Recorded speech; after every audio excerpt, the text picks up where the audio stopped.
Good afternoon, everyone. Welcome to the Helix Center for our May 1, 2021 roundtable. Today, we have a very interesting group of folks that help us understand and talk a little bit about the concept of stress, which, of course, is in the air these days for various reasons. We'll be going into a lot of that. So, I think, without no further ado, I'll start to introduce our panel today.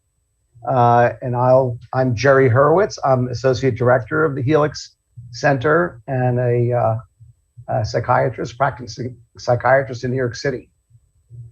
So first, Allison Avery is the Vice President of Inclusion and Community at Dow Jones, a leading global diversity, equity, and inclusion efforts. She has expertise as both a practitioner and strategist, organizational culture, learning, and development. She has held senior diversity, equity, and inclusion and people team roles at Skadden Arps, Slate, Mager, and Flom, NYU Langone Health and Hospital Systems, and the NYU School of Medicine as the first director of diversity and inclusion.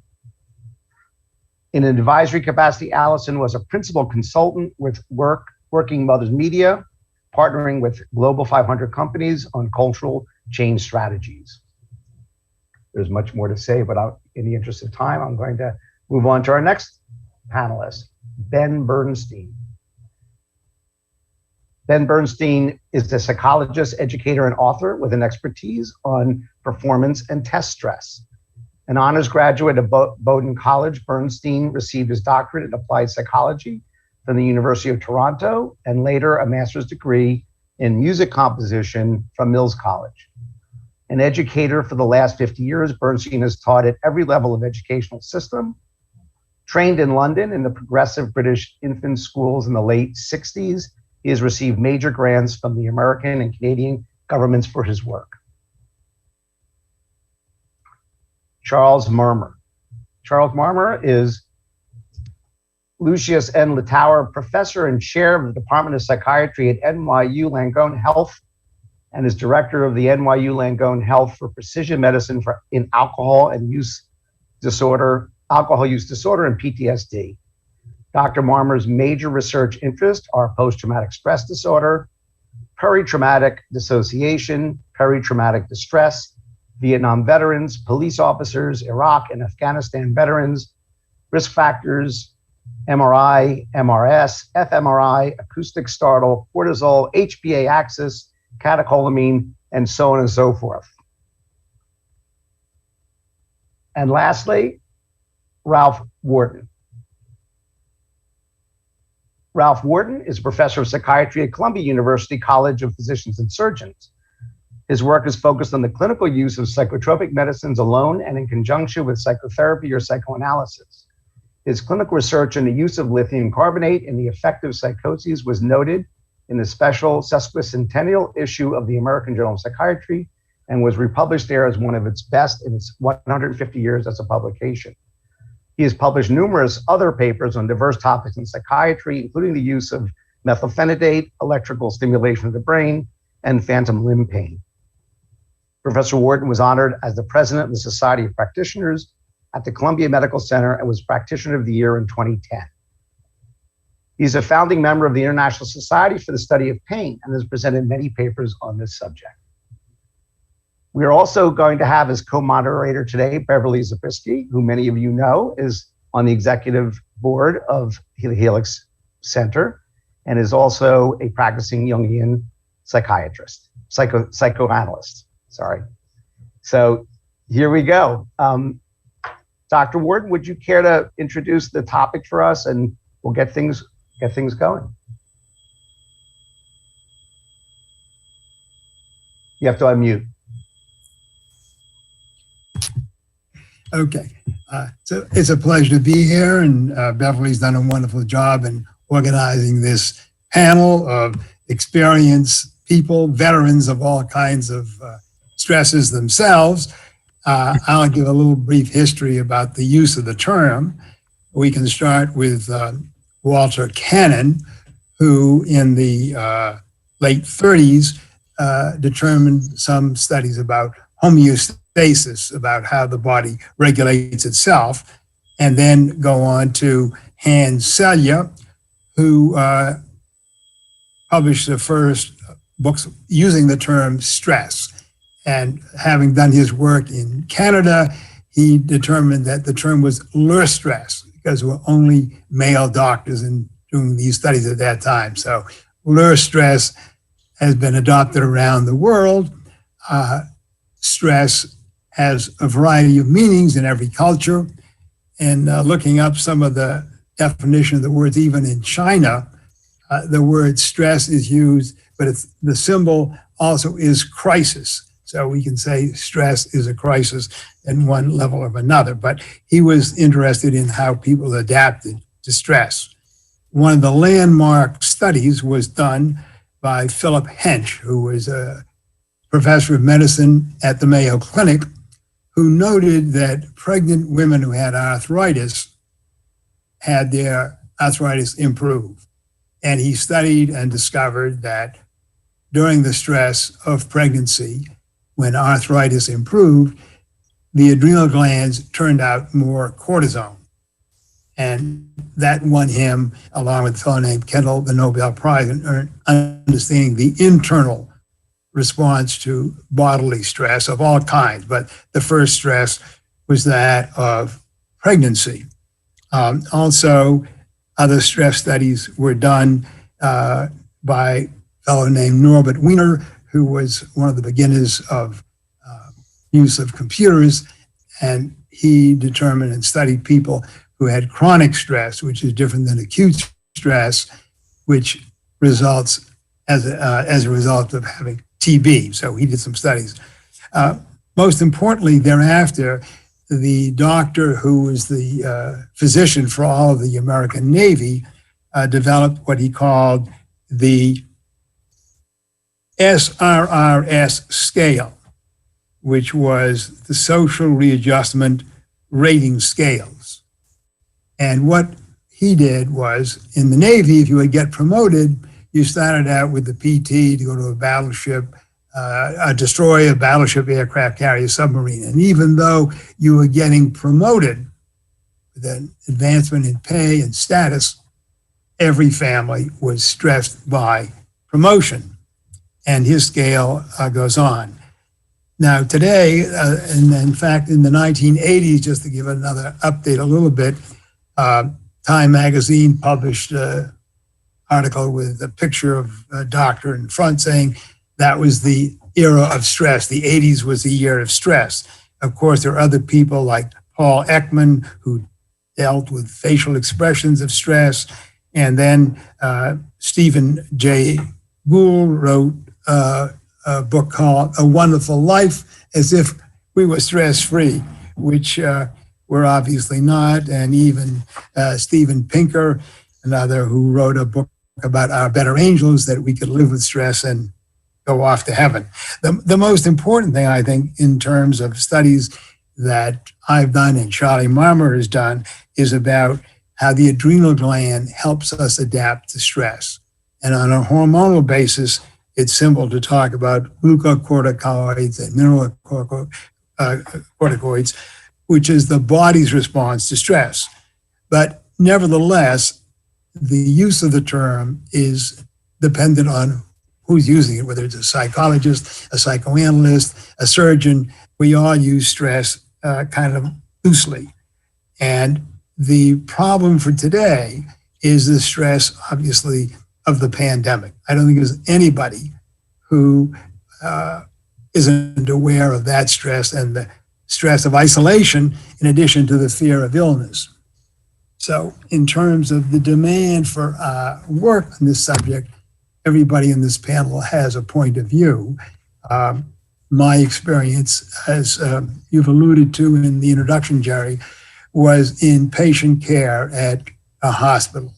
And in hospital stress, if you're having an amputation or if you're having a heart transplant, the stresses are unique and indescribably highly individualized.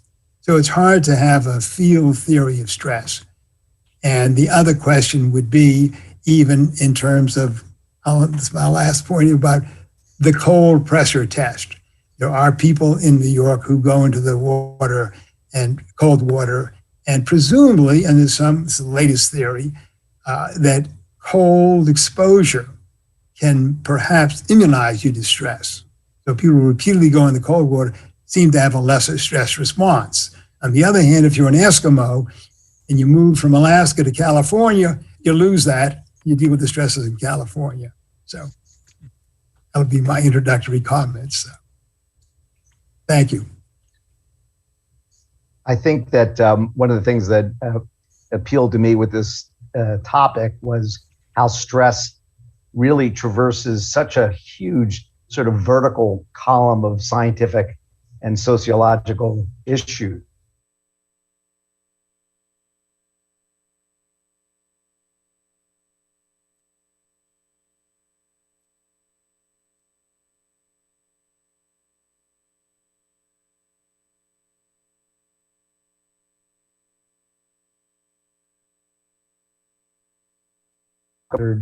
Stressing a lot of us, and how do we deal with it, and how it's different from just a challenge.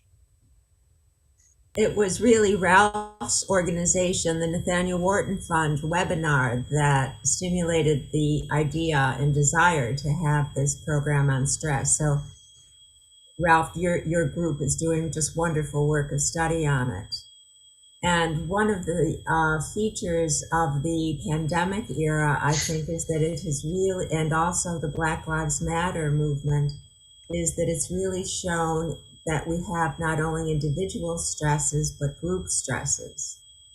And so I'm hoping we can get a little bit into that. What is the individual experience of stress, and what is it, some identity issue or group issue that stimulates stress as well?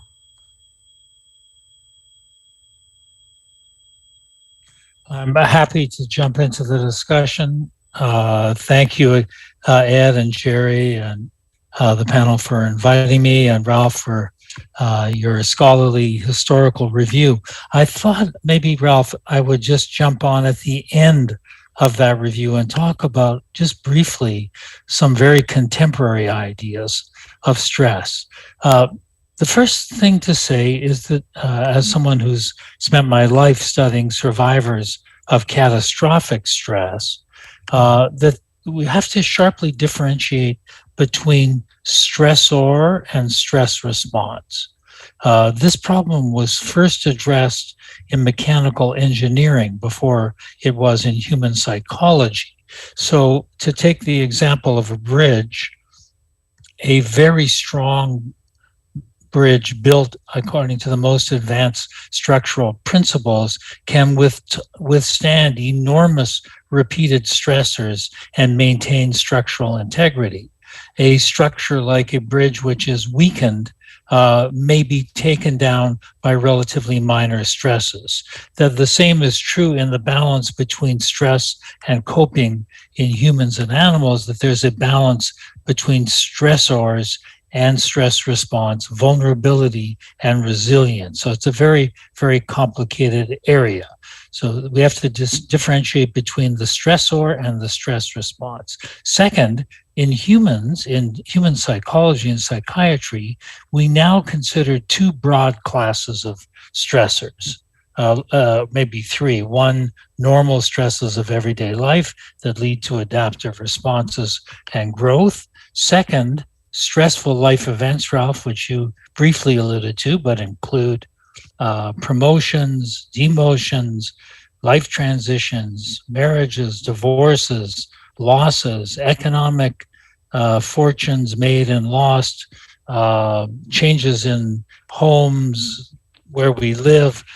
These are captured in stressful life measures. And we know in general, if people are exposed to too many of these otherwise somewhat normative stressful life events, that they're more prone to physical illness and to psychiatric problems of stress, anxiety, and depression. When people have a prolonged abnormal reaction to one of these more everyday life stressors, we call it an adjustment disorder, either a predominantly anxious reaction or predominantly a dysthymic depressive reaction. And the third group are catastrophic stressors, such as sudden death of a family member, sexual assault, the most extreme aspects of structural racism, war, military service, police service, domestic violence, physical, sexual, and emotional abuse of children, and so on. And these can lead in some vulnerable people to acute and chronic post-traumatic stress disorder. So there are three very broad dimensions of stress. Normal stress, stress related to everyday life experiences and changes, and catastrophic stressors. Any of these can be single or repeated. The final thing is a couple of the ideas of Bruce McEwen, who is one of the most important contributors to the psychobiology of stress. Bruce, unfortunately, recently passed away, but was a highly distinguished professor at Rockefeller University and a friend. And Bruce has contributed many things to the stress literature. A few of his ideas, which I think are very important. First, Bruce asked the question, which is the organ, the human organ of stress response? And his conclusion was, while the entire body responds to stress, as you mentioned, Jerry, beginning at the cellular level, all the way up to the society level, Bruce regarded the brain as the primary organ of stress for three reasons. First, the brain interprets the significance and relative threat of stressful experience. And stressors only become unmanageable and pathologic when they're perceived to be threatening and unmanageable. So the first thing is the brain gets to say whether this stressful experience is dangerous or not. If a danger signal is registered cognitively, the brain second mobilizes multiple body defense systems. Changes the distribution of blood flow, changes immune functioning to protect you if you bleed, changes endocrine functioning to protect you if you're infected, changes the immune system, and many other changes. So first, the brain interprets the stress. Second, it directs the neuroendocrine, neuroimmunological, and other systems that are mobilized to try to allow for a successful adaptation to stress. And the third reason McEwen said that the brain is the primary organ of stress is that the brain itself is profoundly changed by repetitive, unmanageable stress. The brain is remodeled neuroanatomically in terms of neural connectivity and in terms of neurotransmitters. And when stress is unremittent and unmanageable, it predisposes to a variety of conditions, especially chronic depression. So the final idea of McEwen's, which I found particularly interesting, and Bruce devoted a great deal of his professional life to this idea, is that we are all, as the human is a very rugged organism and designed to tolerate stress, so that when stress occurs, there's a response he called an alloplastic response, meaning an adaptive biological, psychological, and cognitive response to stress to adapt to it. McEwen's view of this, however, was there's a cost to be paid for allostasis. And with each adjustment we make to a stressor, there is a metabolic and psychological cost. And if there are too many of these, the system breaks down. And that leads to an allostatic driven collapse in the functioning of the organism. So I think, Ralph, just to kind of take your story to the current laboratory level, those are some of the clinical and neurobiological aspects of stress. One last observation from our work and others on traumatic stress: although it is normal to have a robust cortisol, glucocorticoid response to an acute stressor, and that's a healthy response. Among individuals who fail to mount an adequate cortisol response to stress, as in measured in their plasma or urine or saliva or other cortisol measures, they are very prone to getting to psychiatric difficulty if they can't effectively mount an adequate cortisol response to stress. They end up having runaway adrenaline reactions and are prone to post-traumatic stress. So I'll leave it at that point. Thanks. I would love to jump in here and weave together what Ralph talked about and what Charlie talked about, particularly starting with the difference between the stressor and the stress response. So a lot of people I deal with are test takers, from board surgeons who have to take, from ER surgeons who have to take a national board exam, to high school students who have to take the SAT. And invariably people come to me and they say, Dr. B, tests stress me out. And I show them a piece of paper like this. And I say, you mean to say that this piece of paper with these 4 letters on it are actually like jumping up the table and choking you? And then they laugh. And what I'm pointing out to them is the test is a piece of paper with print on it. It is not doing anything. So what then we do is we look at what their stress response is. And one of the things that I've seen, and I think this is really pertinent to what we're talking about on a very basic level, is that having watched thousands of people take tests, one of the first things that they do when they open the test booklet and they start to read the first item is that they gasp and they start holding their breath. So the signals, as you all know, that the brain is getting is that there's something really dire going on here. And they continue doing that for 3 hours, which is one reason why people are so exhausted. So that stress response builds. The exam gets harder. They have more difficulty dealing with it.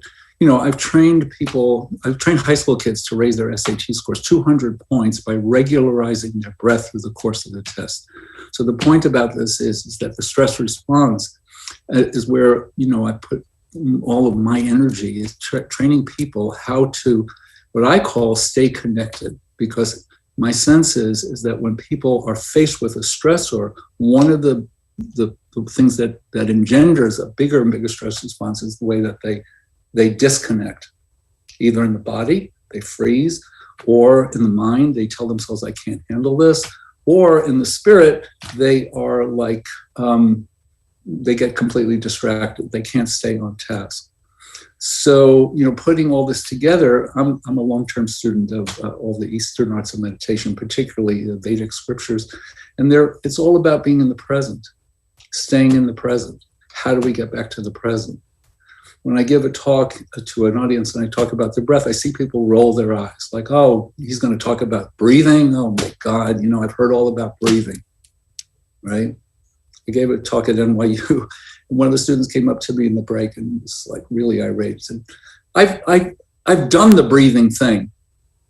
Well, you know, if you've done the breathing thing, you'd be dead, and we're all doing the breathing thing. But these basic skills of responding to stress, life is stressful. It's just filled with tests. Big test, little test, the whole world is involved with one. My wife and I are supposed to leave for India in 2 weeks. You know, US government has just clamped that down. We have friends there who have family that are dying in droves now.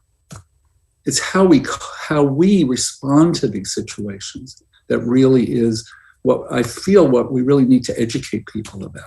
How to respond, much better than learning about tangents and quadratic equations and things like that, which can all be helpful, but life skills are really where it's at. And I think this combination, just want to show one other thing quickly. And I asked if I could just show one slide here, because I think this also helps.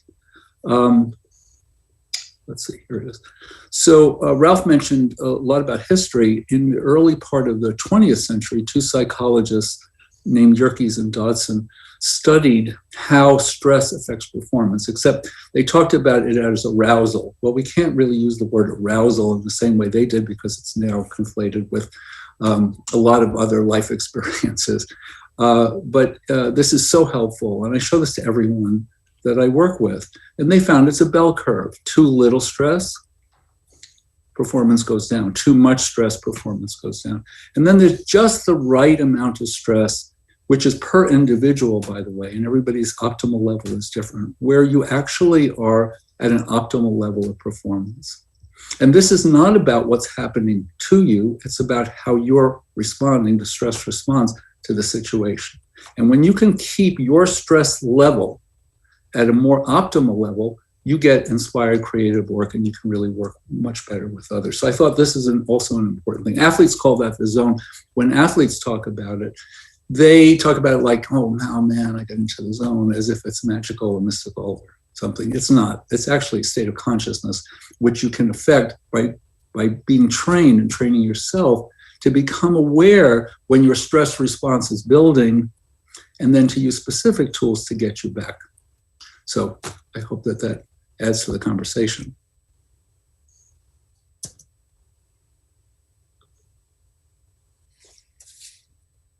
Allison? Thanks, Beverly. I think it was time for me to jump in as well. So thanks. Hello, everyone. Glad to be here as well.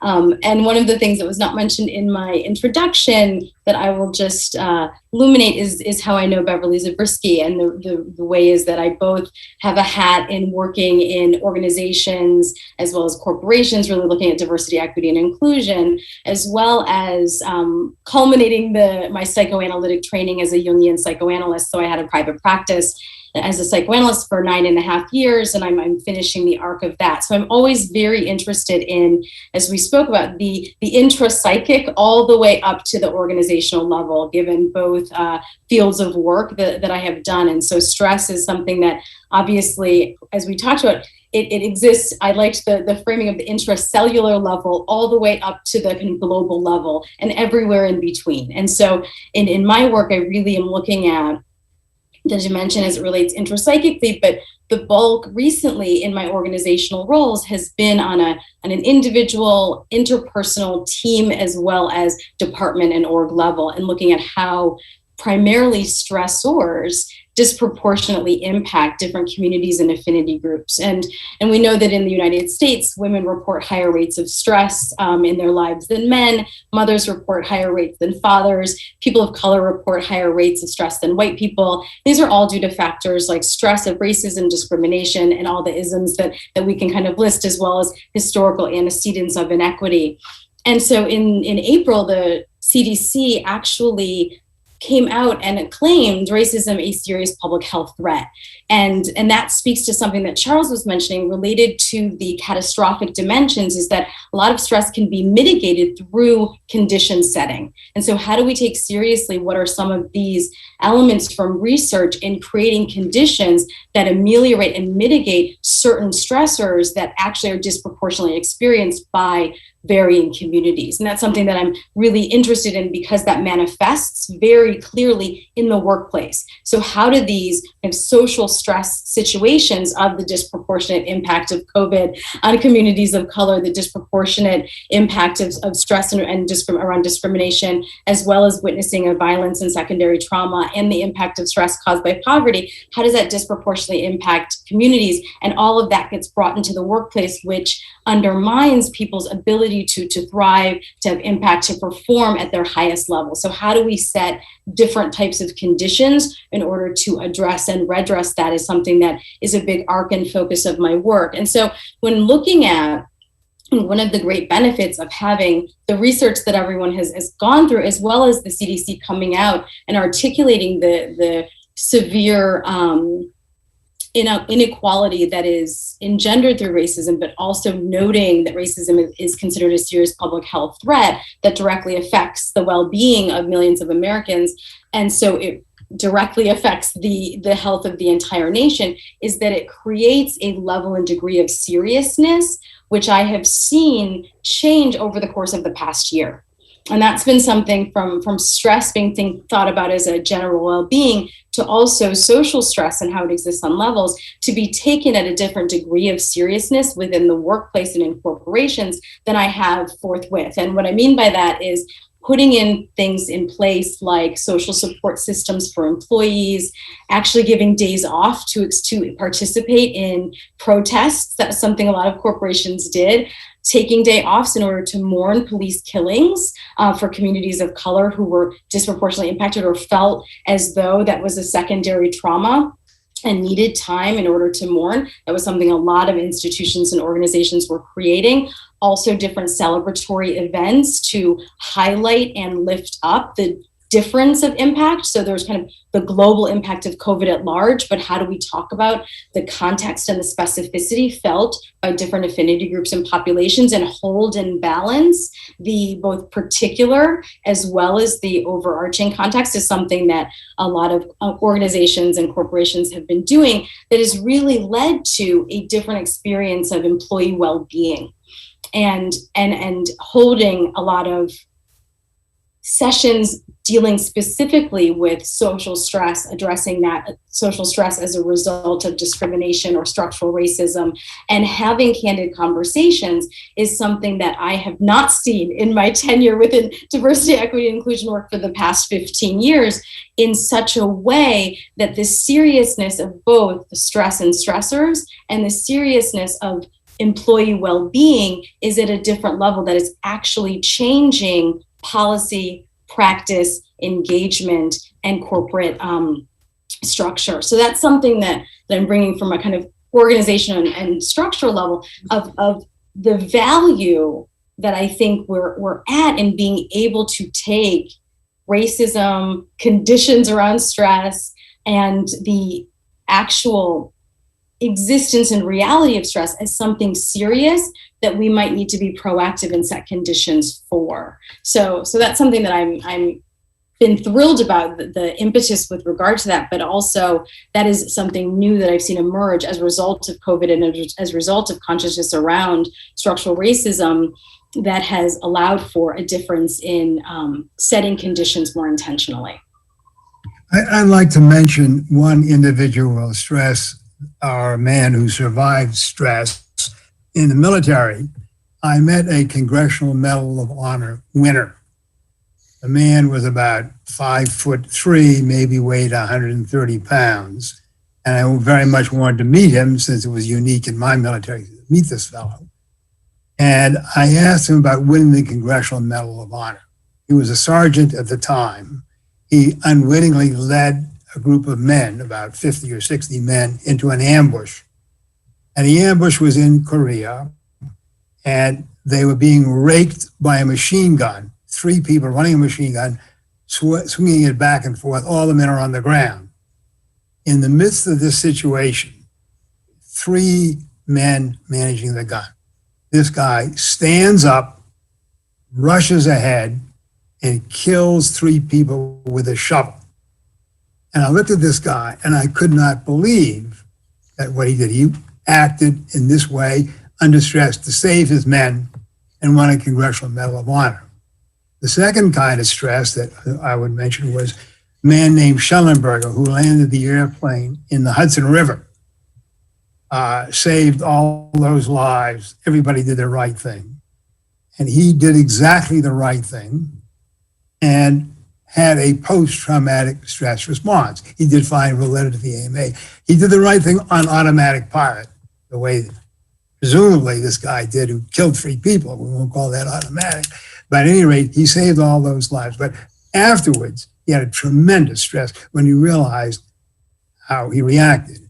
On the other hand, in Korea, a lot of soldiers never fired their guns. They found them dead. So some soldiers did something heroic or heroic, and other people ran away. So that's part of the fight or flight. But the most important thing I would mention as the last is the studies we're doing now, some research about women during pregnancy being stressed.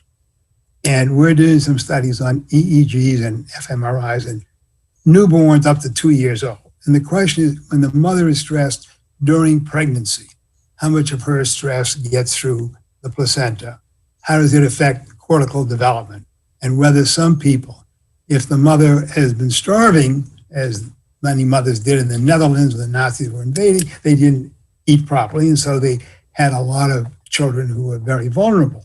the other hand, most mothers, in spite of the stress they're under, manage to develop a newborn, but we don't know, and we're trying to figure out how stress might be transmitted through the placenta. We know the blood goes through some immunological thing, but neurologically we don't know. And so we're doing some studies on, do some people have built-in resilience or built-in fight or flight?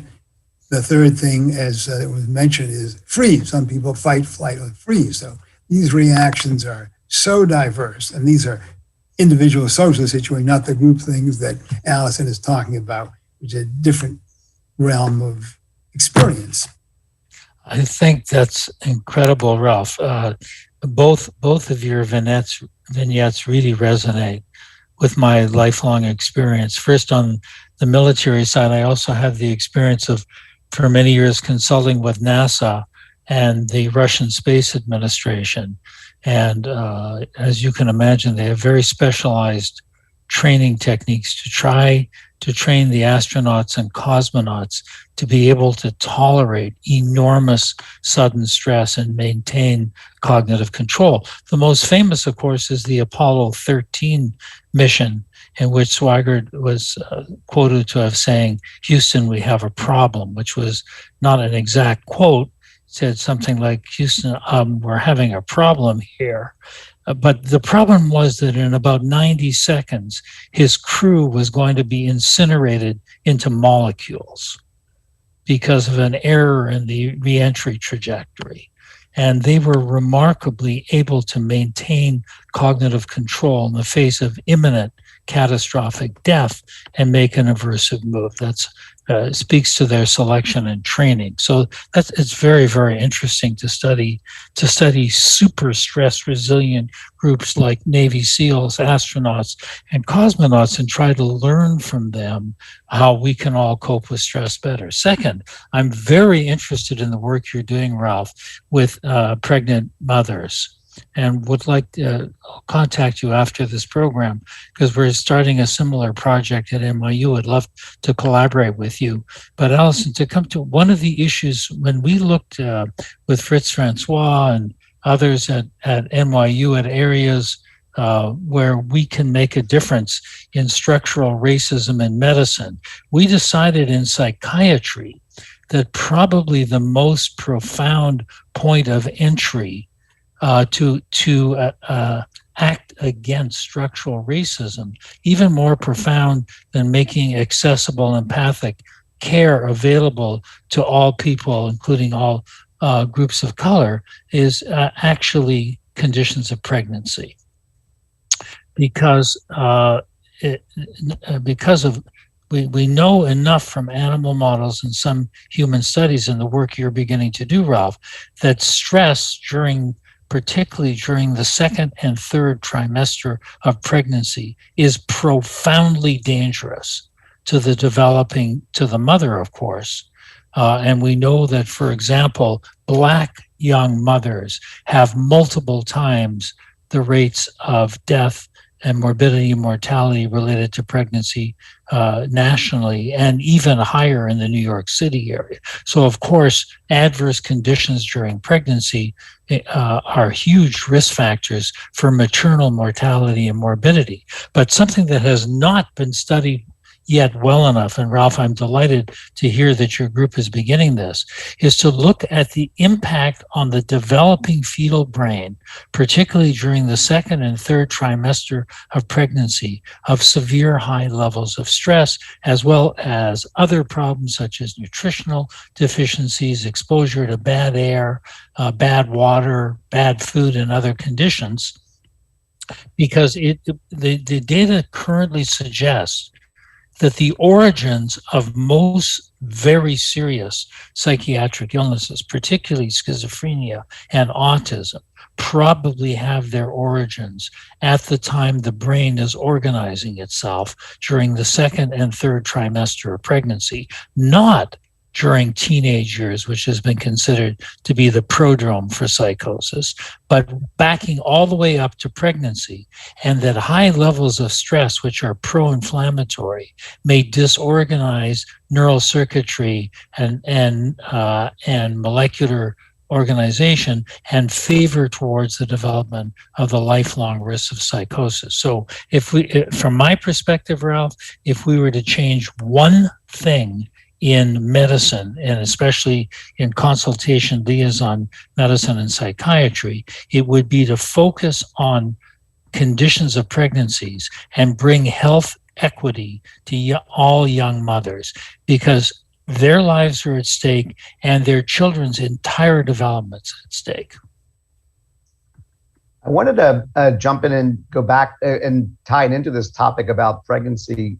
One of the nice things about touching on the topic is it's something that about half the population might have, or almost half the population might have experience with.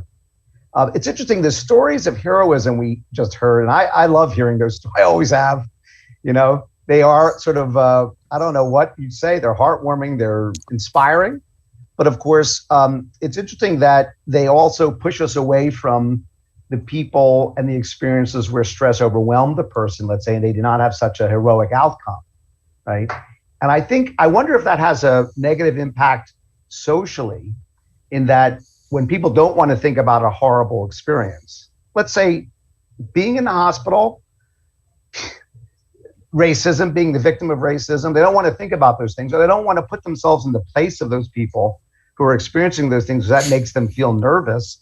They go to these stories of heroism, and there's this a little bit of a tendency to say, oh, come on, buck up, you could deal with it. Why, I know this story about this guy did something great. And I love the stories, and I think they're important, and we can learn a lot, just as Charles was saying. We can learn a lot about those people who do heroic things when they're under pressure. But I'm curious about that, the way stories of heroism move us away from empathizing with things in the moment. One last thing, I'll try to keep it brief, but Ralph's comment about the hospital at the very outset, about how people are stressed during the hospital.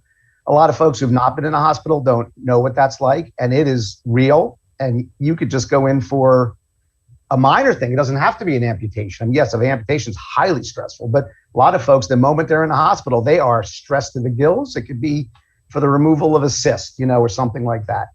But a lot of folks don't experience that unless they've had it, unless they know someone who's gone through it or they've gone through it themselves. I think the same thing applies to racism. I mean, being a victim of racism. I think people don't really put themselves in the position to empathize with those folks. They don't get how much, not only does it suck, it's terrible, but it's stressful and it can hurt your health. And I think that's why the CDC's new policy on that is so important. So I was interested in that sort of heroism and empathy sort of angle of things. Well, the best recent case, since you mentioned it, Jerry, is this young woman, a teenager, who was witnessing the death of Floyd. She will suffer a lot. Now, that's vicarious suffering. So she was stressed because of what she didn't do, and that will live with her for a long time. I was mostly empathic, of course, with Mr. Floyd, but with that teenager who witnessed it and made the whole case work. She will suffer for a long. I worry about that teenage kid who took the movie. And so vicarious suffering is another dimension of stress. And I had a patient who was having an amputation, and the spouse was more upset than the patient. So vicarious suffering is another dimension of our humanity, and is a tremendous problem with these racial issues that we see. And a lot of people... And also witnessing murder. So not just the guilt, but also witnessing murder is in and of itself. Just wanted to make sure of that. So that will live with that child for a long time. I was mostly concerned about the whole situation, but that child will live with that memory. And these are some of the other dimensions. So I just want to say something briefly about the question. So it's the public health threat. So that's what the CDC said, is racism being one of the most salient public health threats. But to the idea of heroism and condition or context, and does that deflect from some aspects? And what came to mind firstly with that idea is also who we cite in a heroism way, and who we reference as engaging in a heroic act. And I think that also changes and creates a different empathic spectrum of the way that we think of heroes. And so I think that it's a great point of the examples we gave, but there's also examples of heroism as it relates to specific contexts that Ralph was just talking about. And those examples of thinking about different contexts of heroism based on what the stressors are, the situations, the social determinants are, I think is critical. But I think there's been an over-index, or can be an over-indexing that we see through a lot of research around a singular representation of what heroic acts look like, who they're done by, and how we then align to that in our concept of what the heroic is and means. And I think that, so I think that it's a good question about, does that matter, the heroic versus the empathic? But I think it also really deeply matters who we tee up and what types of examples and stories we are giving about the heroic as well. And so, with that, like, I think of the different pressures and stressors that someone like Stacey Abrams has in death threats, that endured in being a public figure. And her reaction to me was a heroic pivot from a loss of an election to really sustained effort around a singular goal. And it was a Herculean lift that then had a great outcome. But I saw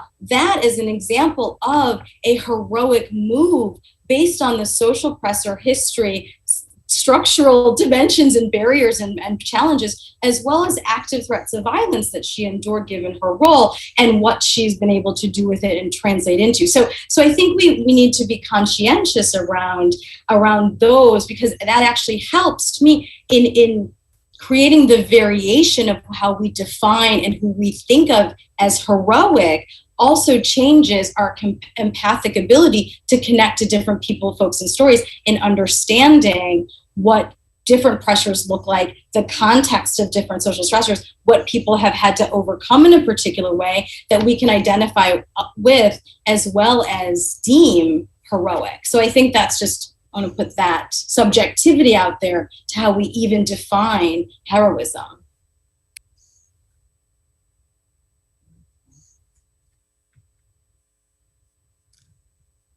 Well, I'll tell another story, an opening about attitudes about stress. We did a study on the Sherpas who carry these loads up the mountains, and we did some testing because we were stunned, at least I was stunned, to see what they could do in the cold and bearing these loads. And we had a little testing machine, not like a written test, but this was a test of heat and cold sensitivity, which my colleague brought actually to the Himalayas to test the Sherpas. And their tolerance for pain was extraordinary, both with heat and cold. And we asked them, well, do you feel anything? Well, that's life. There was an acceptance of the stress and interpretation of the stress that you were saying, socially or a test exam.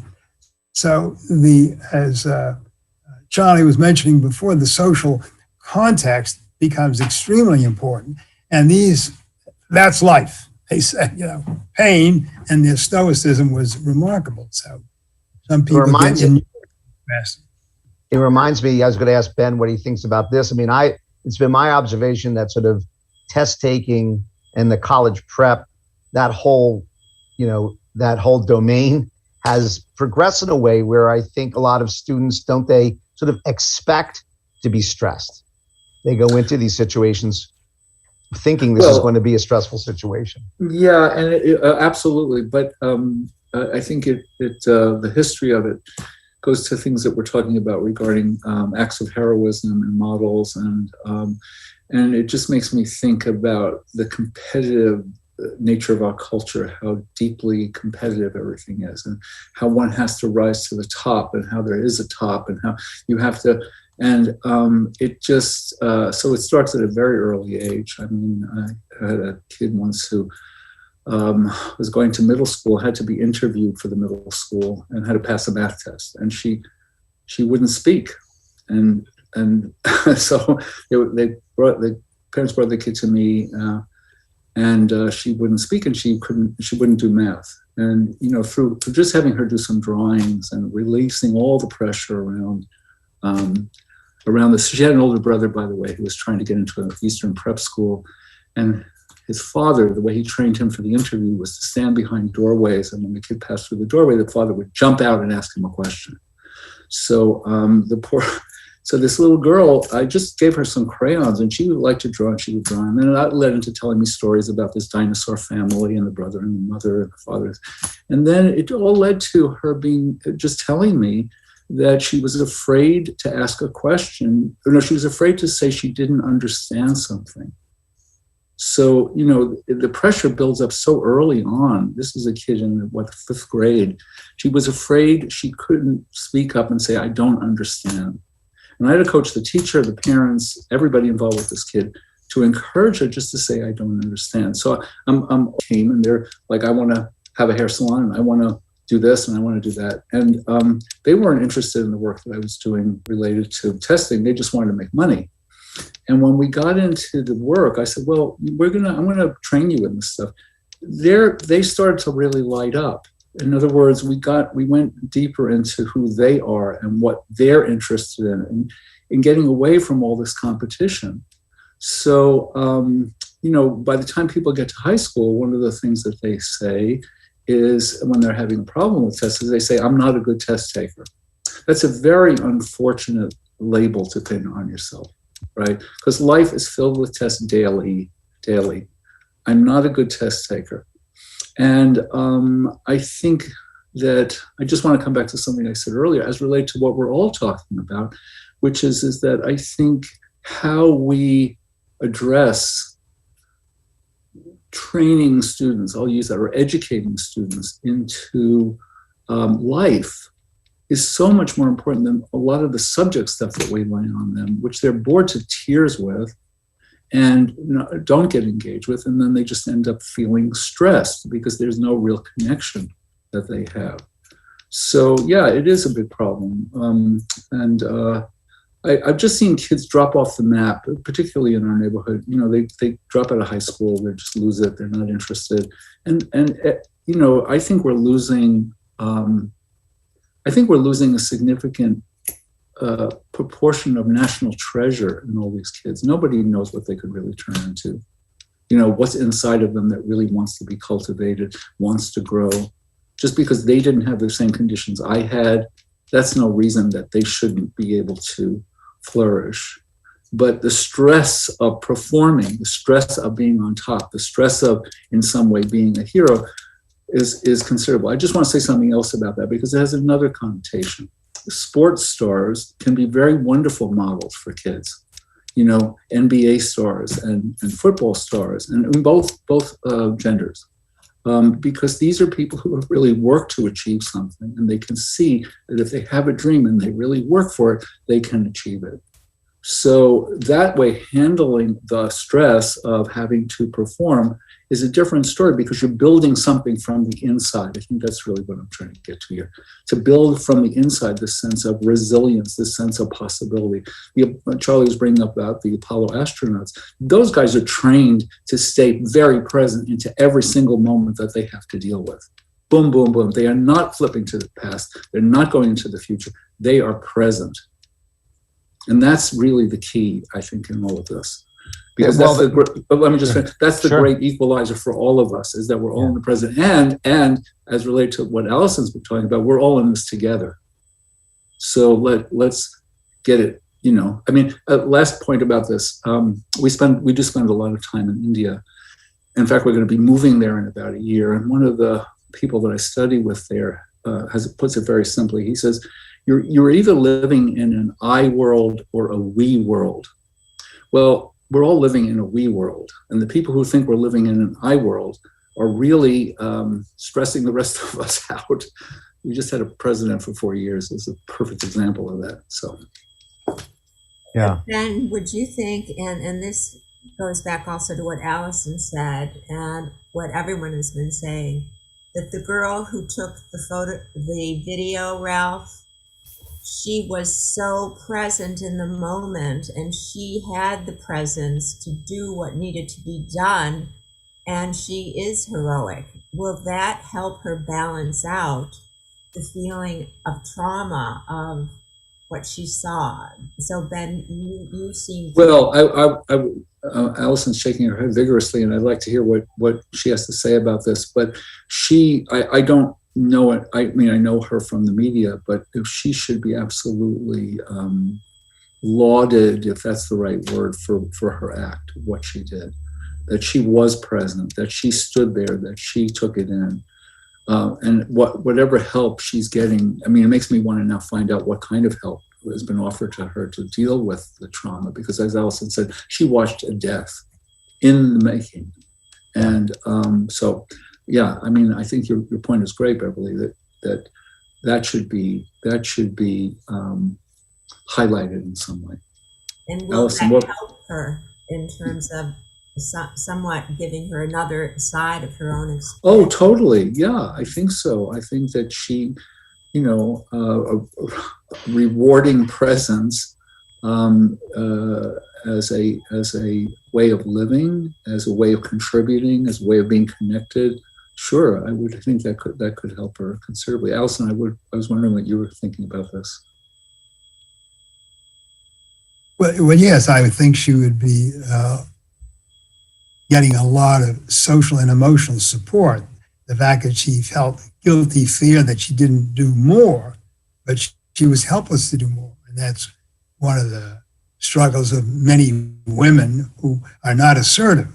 But fortunately, we have Merkel and other women who have outspoken in a heroic way. So I didn't mean to be too cavalier about ignoring the courage of women, including Rosa Parks or whatever. So I think there are enough heroes to go around, not to intimidate people, but to set examples of possibility when they're feeling more vulnerable, and whether there was a person who had a special foundation to present heroic acts to high school students and went around talking to give the models of heroic women and men. There's a special foundation that did this, went around to high schools talking about heroes of the past of both genders. And I think that's the thing, potentially will help people develop courage and resilience and imagination. I was going to say, the one thing I was going to quickly say in response to Ben when he mentioned the NASA pilots is that, what is important is, I think this may also apply to, in some instances, to the military, but I know it applies to NASA people. They put a value on that presence of mind. That's part of their culture. This young woman who did have a presence of mind, she was a victim of it in a sense, because she stumbled upon this crime that was going on, right? So in her case, we have to, and I am in favor of this, retrospectively saying, look, what a hero you were. And that may ameliorate some of the stress she feels afterwards, some of the symptomatology she may be exposed to. If we say, wow, you were a hero, it doesn't guarantee she won't. I mean, Ralph, you mentioned Sully, who, was was a pilot, and he knows he's supposed to have presence of mind, and he did incredibly well, and yet he still has some PTSD symptoms. So I think having a culture that values that presence of mind really is helpful, and also retrospectively giving awards and saying, wow, that was amazing, that also helps, but it doesn't completely prevent, let's say, a stress response. If it did, we wouldn't really have so much PTSD in some of the soldiers and people who are heroes at war. But one thing that Charles said and has been in discussion, I just want to ask something about. He said that stress has to do with the brain. What I wanted to ask, and I could ask this question in many ways, the simplest way is to say, what's the connection between stress and awareness of stress? Why is it there are stresses that we can go experience but not be aware of? Sometimes you see patients where you see that what they are going through is stressful. You ask them and they say, oh, no, I don't find it stressful. And then it takes work to get them to understand that it's stressful. Ed, I think one aspect of that is that some people under high stress are prone to dissociation. And when they dissociate, They disconnect mentally, emotionally, and physically from the experience, and they don't register it in the normal way in consciousness. So it takes a lot of work to help them to break through the dissociation, connect with the experience, engage with it emotionally, and deal with the memory traces which are actually there. So dissociation is a very important thing. We found if you had to predict measure one thing after severely extreme stressful life experience that predicts whether someone will go on to develop a pathological stress reaction, it's peritraumatic dissociation.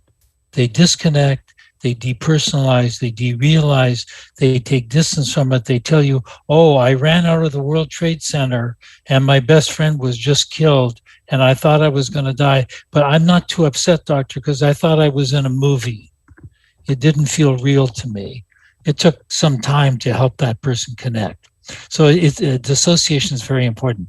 I wanted to also get back to something that Allison was saying about heroes. And I love your example of Stacey Abrams. She's really heroic in very much the same way that the male heroes we're talking about are heroic. We could take Michelle Obama.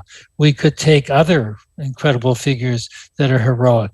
One of the difficult things, if we're going to have honest and difficult conversations about this, though, we have to ask the question: what do these heroic figures have in common, and what opportunities do some other people not have? One thing they have in common, we found in our research, is high education and high academic achievement. Stacey Abrams has multiple degrees, including a law degree from Yale. Michelle Obama has a law degree, I think, from Harvard. The astronauts and cosmonauts and Navy SEALs are selected because they have master's and doctoral degrees in aeronautical engineering. And by and large, they've come from relatively stable family backgrounds with educated parents, affectionate, stable attachment figures in early childhood, and enormous encouragement to become high achievers, and they've learned to control their emotions in that context. And so one aspect of structural racism that must be profoundly addressed is creating equal opportunity for everyone to have those kinds of learning experiences, because they don't just buy you a ticket onto Wall Street or a top law firm or to be a professor at Yale. They buy you the capacity to manage extreme emotion and be able to think clearly. That's where we're talking about conditions. What are the conditions that allow for it? To Gerald's point, nothing's a guarantee, but there are conditions that have been substantiated as far as being able to evoke different types of emotional capacity, reactions to stress, availability for thriving, to move from a surviving framework into one of flourishing and thriving. And we have very clear and specific conditions that do allow for that, which we can, effect on much more of a societal sort of national policy. It creates a mandate for that, knowing those conditions. And then it becomes about sort of individualized, contextual elements. But there are some really clear conditions that either evoke a flourishing dimension for all folks in society around equity, or deprive that. And that's one of the consequences when Ben was talking about the consequences too of this level of inequity. It does not allow for not just individual thriving, but also the value of thriving for large swaths of the society, in how that builds different communities, but also innovation, also transforming kind of nation states.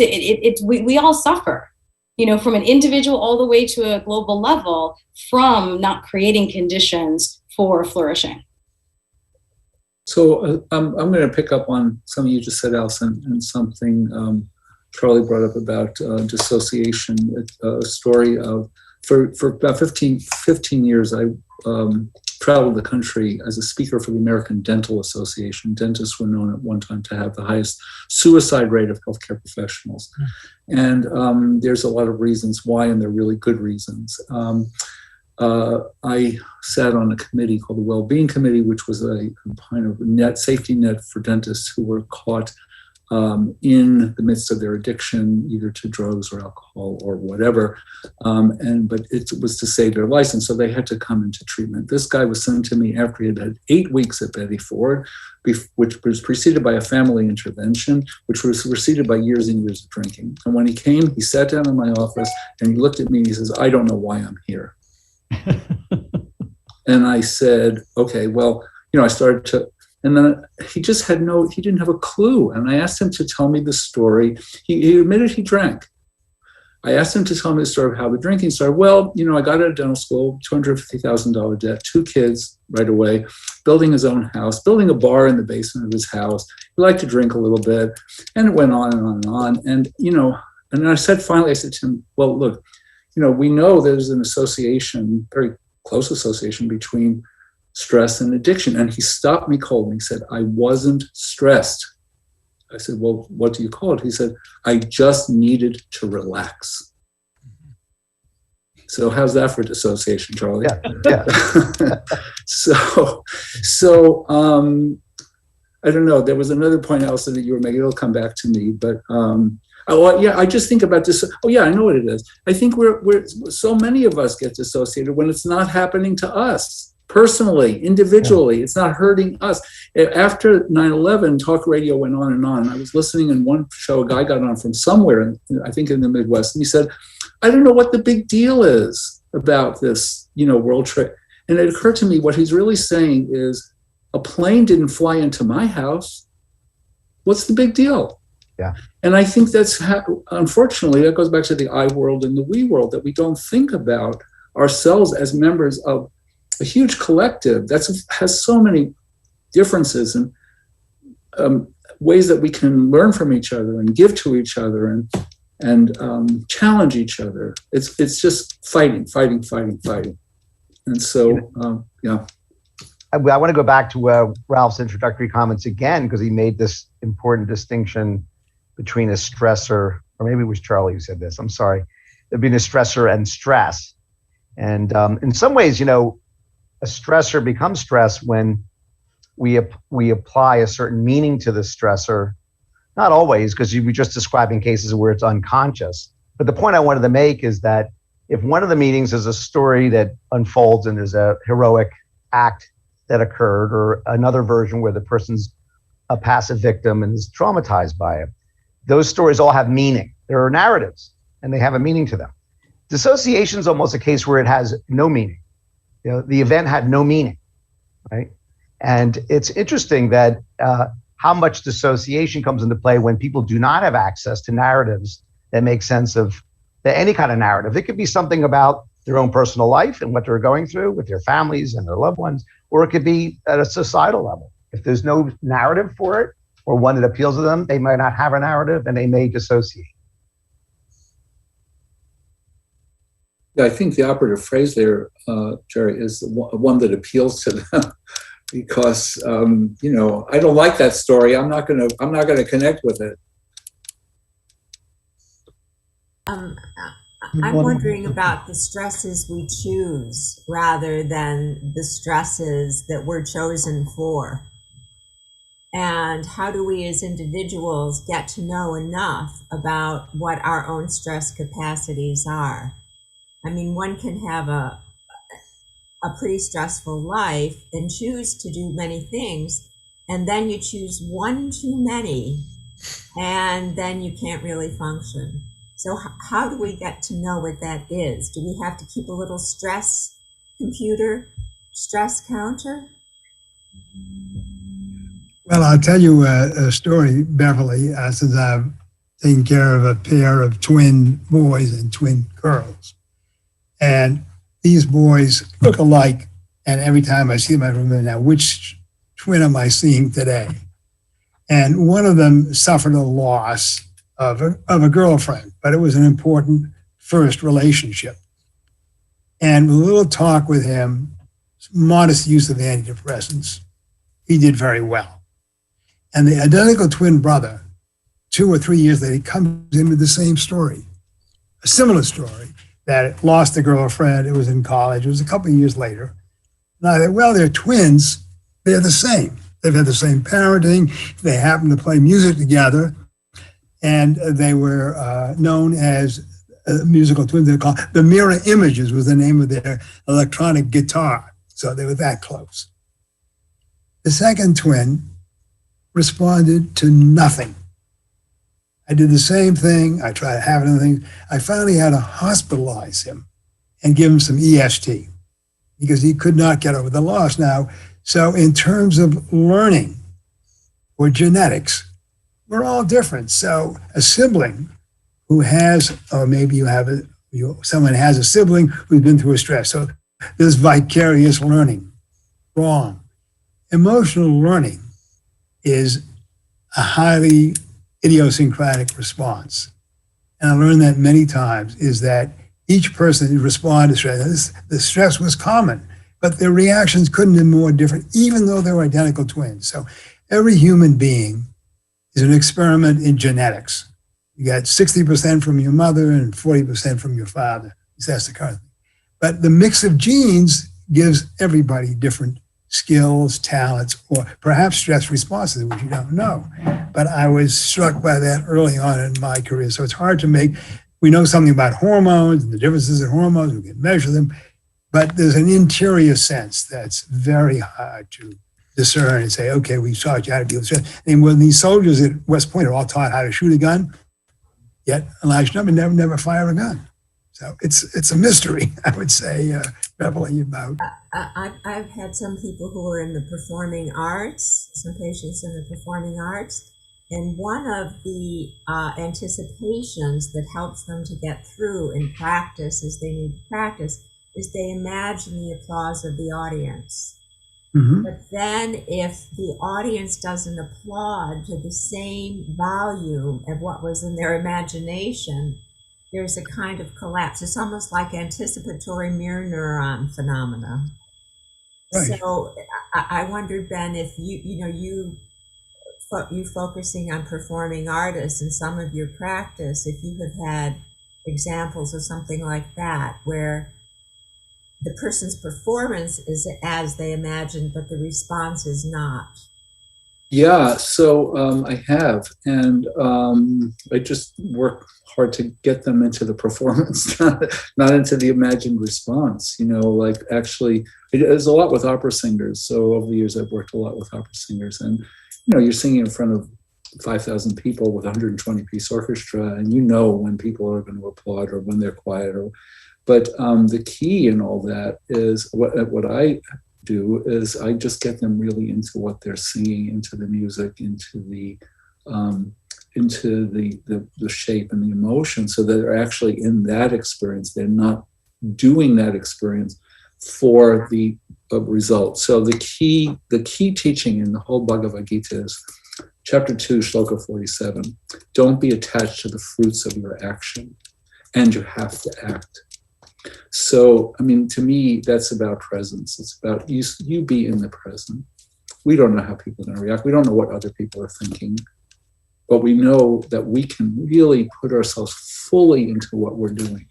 And the more fully we can be engaged in what we're doing, and certainly in the performing arts, the way that works is that the more you're in it, the more the audience is in it. This is just a phenomenon. I discovered this early on when I kept falling asleep by the second act, of any opera that I went to. Why? Because the singers were fabulous, but they weren't relating to anything that they were really singing or to each other. And when we get them to do that, it's actually electric. And that's when we feel it. So, that goes into this other thing we're talking about the group response and the individual response, and how theater is a community event. Everything is on some level in that way. So, it's imagining the response is, it's like with athletes, same thing, get them off the gold medal, get them onto what is the technique where they may be having a little bit of problem that they have to really work through. And then when you work, then they play their best. So, Can we go to the audio to question and answer? Can I just ask Sure. Dr. Marmar one question? Do you see that when you're dealing with the history of some of your patients, that they anticipated positive response from their parents that they didn't get? ever, and that creates a kind of chronic stress? It's a great question, Beverly. I think that kind of experience, either they didn't get the response that they expected, or they got an unempathic response, really can have lifelong effects on their stress resilience and their ability to flexibly cope with stresses when they're older, especially major stresses and losses. So it's very important. I think that a person's ability to manage stress is, as Ralph mentioned, partly genetic, and it's partly based in secure early empathic attachments. And the combination of those two, in all of the people that I have had the privilege of working with, the men and women who've been unusually stress resilient, they've been blessed with three things: a family history, which is relatively free from psychiatric problems, a very close, empathic, and loving early attachment figures, and high education. And the opposite of those three things leaves you with an Achilles heel. I just also, before we go to the question and answer period, I want to respond just sort of as a public service announcement. Beverly asked the question about how do we know, because some people like to take on stressful roles. How do we know when we're about to burn out? I think that's an important question to try to respond to. And, from my point of view, and I'd be happy to hear what other panelists here think, but I would say that one of them was part of the story I think Ben told, which is watching your consumption of alcohol and other substances. Now the number of legal substances is increasing.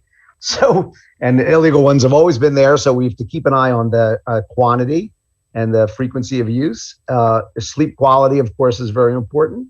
I always ask patients how they're sleeping every session, almost the second thing I ask them. And just generally, if they're feeling irritable, et cetera, those sorts of things, of course, are important markers. And unfortunately, a lot of people look away from them, even though they're occurring. But that would be for me, how to avoid turning a hard job into one that causes burnout. I don't know if other people have other ideas about that. So I'll just say, and this is something that I wanted to read because I think it's something that I go back to as far as helping me with the endless things that I could keep doing and drive myself into performative acts of job demands as well as personal demands. So to Beverly's point. And so I wanted to read from Audre Lorde, the activist and feminist, from her 1988 essay, A Burst of Light, which is often quoted, but she was facing terminal illness at this time. And she kind of coined the frame and term around self-care, which has now been obviously turned into a wellness meme. But prior, she was conceptualizing this concept of self-care as caring for myself is not self-indulgence, it is self-preservation. And that is an act of political warfare. I had to examine in my dreams, as well as in my immune function tests, the devastating effects of overextension. And that has forced me to consciously jettison the myth of omnipotence, of believing or loosely asserting that I can do anything, along with any dangerous illusion of immortality. Neither of these unscrutinized defenses is a solid base for either political activism or personal struggle. But in their place, another kind of power is growing, tempered and enduring, grounded within the realities of what I am in fact doing, an open-eyed assessment and appreciation of what I can do and accomplish using who I am and who I most wish myself to be. And so I go back to that when I want to do 50 million and one things to get a little bit grounded and engage in self-care as an act of resistance. So that's a recommendation from my end.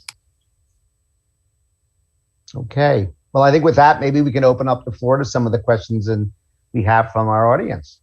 Alex, you want to start us off?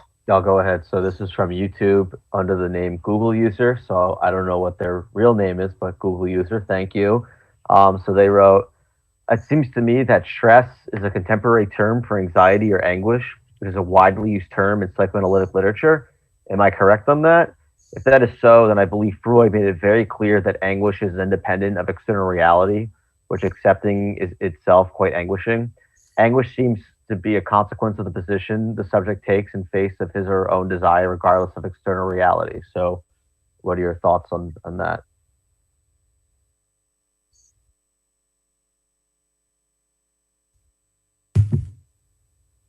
Well, I would say one brief comment, and that is that life is always accompanied by losses.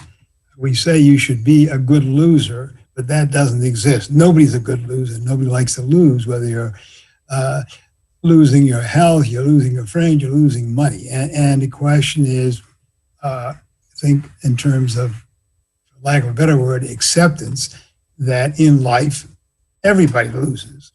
And that people, as Beverly was mentioning, who had a life of roses all along, and suddenly some catastrophe hits and they're not prepared. So sometimes a loss early on that you master can give you a kind of immunity against future losses. And if there's a sense of acceptance that not everybody wins the scholarship, the Nobel Prize, whatever, and that you win in life if you have loyalty, you have friends, and that's more important in terms of helping you deal with losses, to have a circle of friends who help you get through the losses. So anguish, if you want to call it anguish, is response, I would say, to loss, and we all lose at some point.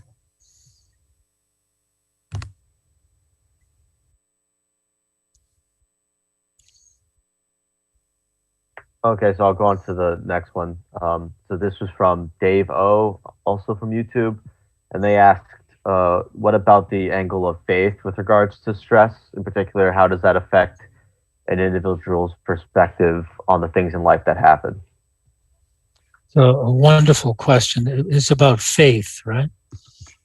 If I heard you correctly. So we have studied the role of faith and religious belief in resilience and vulnerability to traumatic stress. And what we found, which may be not unexpected, is that it can be a double-edged sword. For some people, their deep faith and their sense of acceptance and the sense that loss or injury or setbacks are God's will and it's part of a deeper scheme that we don't fully understand, can be very protective.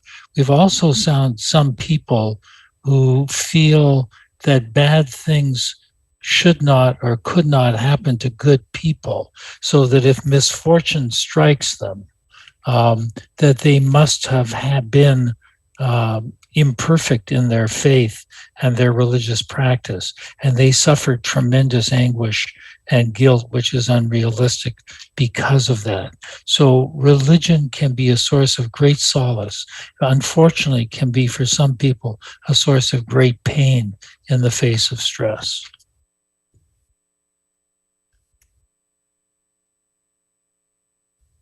Great. The other thing I would say, add to what Charlie said, is that we do associate faith with religion, but faith without that association can be faith in that what's happening is happening for the purpose of me and us to grow to a better place, and that all of our experiences are contributing, but potentially contributing to our growth. If we have faith in that, we can look at our experience as educative, as an opportunity for opening more, for growing more, for being more connected to each other. So it's not.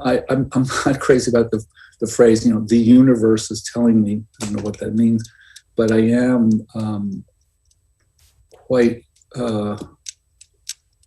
believing from experience, both personally and clinically, that faith that what's coming is something that I need to pay attention to, that I can grow from. And when I do that, making my bit to make the world a better place. will say the importance too with that and faith communities and what faith communities can do if you don't suffer, let's say, aspects of exclusion based on any identity, but faith communities can really enrich a sense of solidarity, a sense of social support, which is critical to enduring stress and stressors. So as far as that relates, it's really quite important. It also depends what you have faith in. If it's in a false prophet or a cult leader or someone who, promises you that if you identify with them, you're going to be first in the world, then that's a quite dangerous faith. And I think we've suffered that tremendously, personally and societally.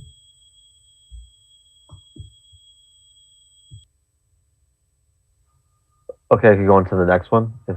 Okay, this is from Elizabeth Manis. Thank you, Elizabeth. She wrote, is there anything for Ben Bernstein to say about ways that we worlders can shield themselves from the actions of and or possibly the influence of I worlders? Well, thank you, Elizabeth, for that question. I'm sure we all have come through 4 years of that with the last administration. The way I see it is that the I Ching, Chinese Book of Changes, I don't remember what hexagram it is, but they say the best way to combat evil, and I'm going to use evil in a large sense of the word, the best way to combat evil is to make energetic progress in the good. So, fighting that doesn't produce much except more resistance, more tension, but actually putting one's energies into what is contributing to others, what is fulfilling of one's purpose in life. That's the way to do it. I mean, that's the way to shield yourself. And as Allison just said, with faith communities and finding the community of people that are like-minded and that are supportive who want to do that. So it's a really good question, and it's something that we have to deal with a lot. But trying to convince the other person, it doesn't go too far. Great. Okay, next question. All right, so next one, I just want to make sure. Okay, so next one is from an anonymous viewer from the Zoom audience, and they wrote, related to the Audre Lorde quote, do we sometimes feel an ethical or religious imperative to react to certain stressful events, but not doing so makes us a selfish or bad person?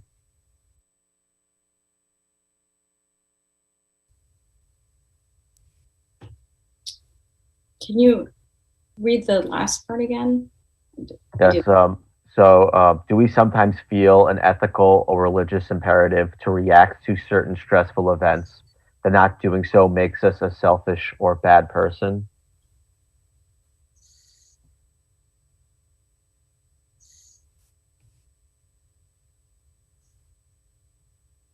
Anyone?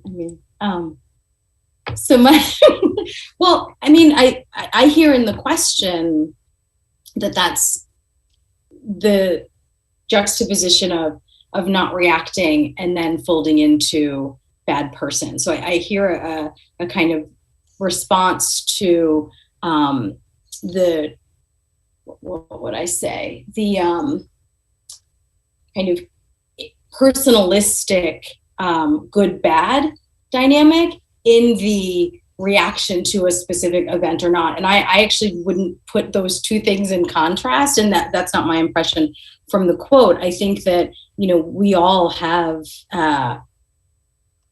the position, the need, the desire, and the ethical mandate, depending on where we sit in our perspective, to respond to certain instances that move and affect and impact us. And I think that that's really important to listen to. And I don't think I wouldn't juxtapose it into a kind of good person, bad person dichotomy, because I think that creates or establishes you're either, the answer is yes or no, and things are, I think, much more complex and nuanced from that. So I would just encourage the decoupling of reaction to an event and bad person versus curiosity around what moves me, what do I have a reaction to, what is my impact in the world, what do I want to accomplish, and using that as far as who I wish myself to become. Because when we put the dynamic of kind of good person, bad person, it can shut down exploration, curiosity, reflection, and engagement. And so that would be my concern with that splitting or that comparison, that conflation of reacting versus good person, bad person. And so then you're in that vacillation, then it's either yes or no versus what are some of the creative and reflective solutions, reasons, and reactions to the event at hand. So that's kind of my response to that question. No, that's interesting. I would just add, I would agree with you, Allison. It shouldn't be set up as morally good and bad. The deeper question, though, may be, given that there is an enormous amount of suffering in the world, there is an enormous amount of injustice in the world, and we want to contribute. And given that the we world is the world we want, not the I world, but I would also be careful about splitting the we and the I world too much, because in order to be able to contribute to others and care for others and have the energy and resources and love and interest and thought to be able to contribute, it does require a lot of self-care and self-management, which is about the I world. And, there's that old saying, put on your own oxygen mask before assisting others. And if you don't do that, you may not be able to function very effectively. So I think it's important not to set up self-care and healthy self-gratification as being bad or selfish at a time when there is a moral imperative to help each other. It's something to think about. I think also we spoke a little bit earlier about the potential for, let's say, post-traumatic stress symptoms deriving from inaction. I should have done this and I didn't, and then feeling guilty about it. And if you put that together with Charlie's comment earlier about the two-edged sword that religion can provide, if a person, let's say, is inactive and they regret it later and they have some remorse over it, let's say there's nothing wrong with that. To call yourself a bad person typically in that context means you're kind of beating yourself up about it. And that could lead to symptoms and not to any kind of resolution or growth, personal growth. So yes, you could think I should have done more than I did. That may be fully appropriate, but I think it's important not to think of yourself as a bad person in this sort of overly moralistic sense. That could be corrosive. It's not helpful to further growth.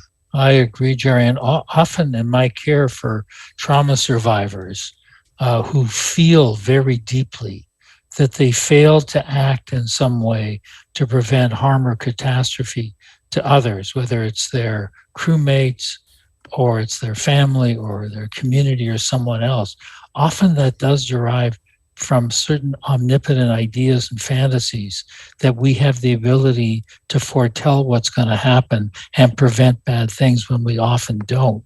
So people carry around in them enormous sense of guilty responsibility for things that realistically they could not have known and could not have prevented. I would add to that, having seen a number of concentration camp survivors, and why did they survive? And should they have done something more? And one of the things occasionally I say, not too often, that life is lived forward. I think it's a quote, I think it's from Nietzsche, but we learn about life backward. And the question is whether you can develop a forgettery as long as important as memory. So you move on to the next issue. And if the next thing happens, what would you do the next time? That you can't change the past, but you can change the future. And I think that's a question for some reflection about your indecision as to whether to act or not. You say, okay, yes, but you got to live forward. And what do you want to do the next time? Okay. Another question? Yeah, we have two more. Is that okay? It's good. Okay. All right. So Linda Thorson on YouTube wrote, So do any of you associate physical exercise with stress relief in a highly effective way? The answer is absolutely yes. That one of the best stress management tools we have is moderate daily aerobic exercise. Yeah, we all exercise our necks when that question came through, right? Yeah, no, Yeah. I totally agree. I know when I haven't done it, and moderate and daily are the key words there. I think I know when I haven't done it, and I feel it. It's very important. It's very powerful and may be equally powerful to meditation, medication, or other approaches. So yes, it's rest and exercise are hugely important in stress management. I definitely attribute my survival of the aspects of the pandemic to my Peloton. I mean, that might be too much information, but it really helped me deeply. It's better than having to take a dip in cold water every morning. Oh, I don't know. I started to do that with, somebody told me, like, turn on the cold shower at the end, and I thought, oh, forget that. But I started to do it.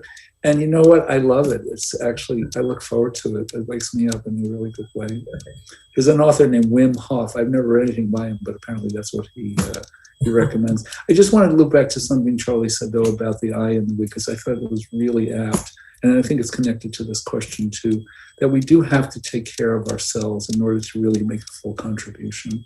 You know, I traveled around the country talking to large audiences of healthcare professionals. And I would look out in the audience, and so many of those people who are, I'm sure, dedicated professionals look so unhealthy. Yeah. And I thought to myself, my goodness, you know, people are coming to you for what you can give them, but it's really, you're giving it to them from you. And the more you can be healthy, the more you become what they want, and then you can really help them. So I think it's a great point that you made, Charlie. I appreciate it. Yeah, I remember the old story. How can you tell the shoemaker in the village the person with holes in their shoes? No time to care for themselves. Yeah.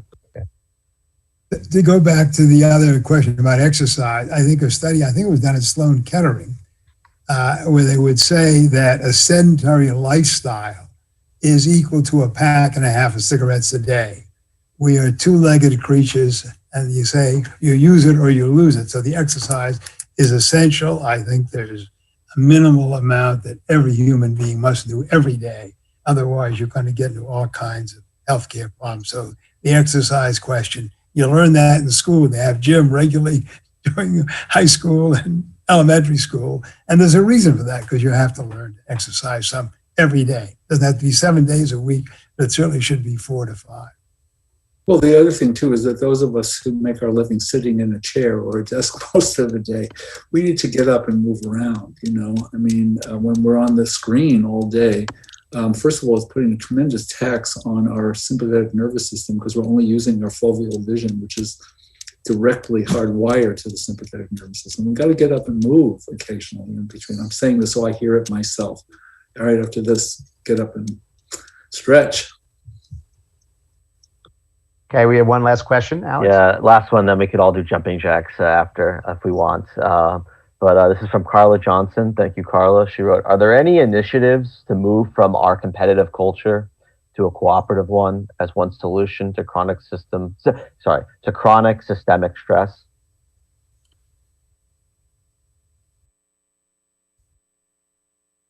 That's a great question. One thing I've learned as chair of a large department of psychiatry, and which in an environment which is very competitive, in which my faculty need to be able to perform highly, we've tried something a little different, which is a blend of the two. Rather than move from a competitive to a cooperative culture, we've said, how do we need to cooperate together to support each other to be maximally competitive? How do we form the right teams with the right chemistry, with the right mix of skills, so everyone can help each other to be successful, so we can enjoy the congeniality and support of that, but at the same time we can perform like hell. So that was the kind of compromise we struck between competition and cooperation. I would echo what you're saying, Charlie, and I think one of the side effects but benefits of the plague is that it forces us to cooperate.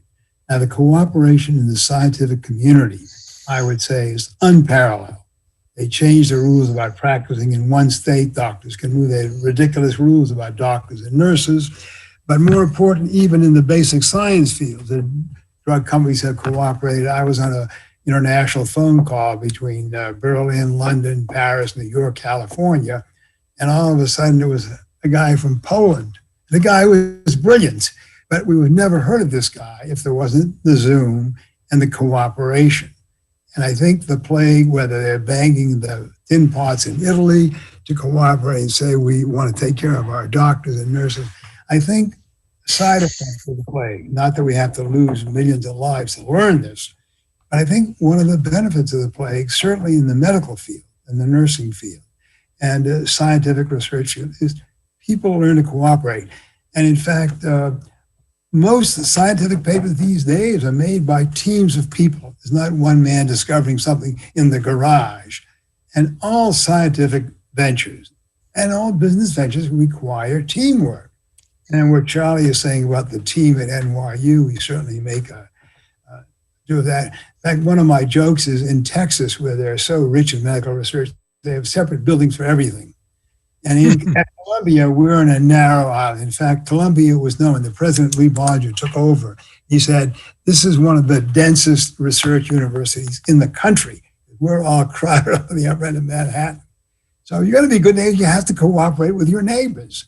And how big the neighborhood is depends on your view. Is it just Columbia or is it Columbia and Cornell? And we merged. A lot of medical mergers failed, but by and large, I think the pandemic has forced most people to understand we have to cooperate to survive. It's an existential threat that we face. Well, also, it's good to remember that the human is a herd animal, and we were never designed to survive as individuals. We were designed to survive by caring and loving each other. And we're all part of that herd. That's right. The other thing that I would emphasize, sometimes superficially, but to point out that superficial differences like skin color is one gene. Basically, we all have a common genetic aspect, and we all came out of Africa together. So I think in terms of recognizing genetics and what Charlie is saying is we're herd species is exactly that. So I think this is a benefit, unwittingly, of this pandemic. Well, I think that's a nice spot at which to stop because it's a high point, I think. And I want to thank everybody for collaborating and cooperating in this great little roundtable today. And I'm looking forward to collaborating with you all sometime in the future. So yes, I think gratitude is also one of the most wonderful, refreshing emotions. And so I would really like to express how much gratitude I have to each and all of you for joining us with this today and making it such a rich program. Thank you. Thank you, Beverly. Thank you, Jerry. A real pleasure, Beverly. Thank you. Thank you, Beverly. everybody. Harry, too. Great, all of you. well, Great have a to great see day. you, Allison. All right. Bye, Jerry. Bye-bye. Take care, everyone. And thank you, Alex. Yes. Ben. Bye-bye. Bye.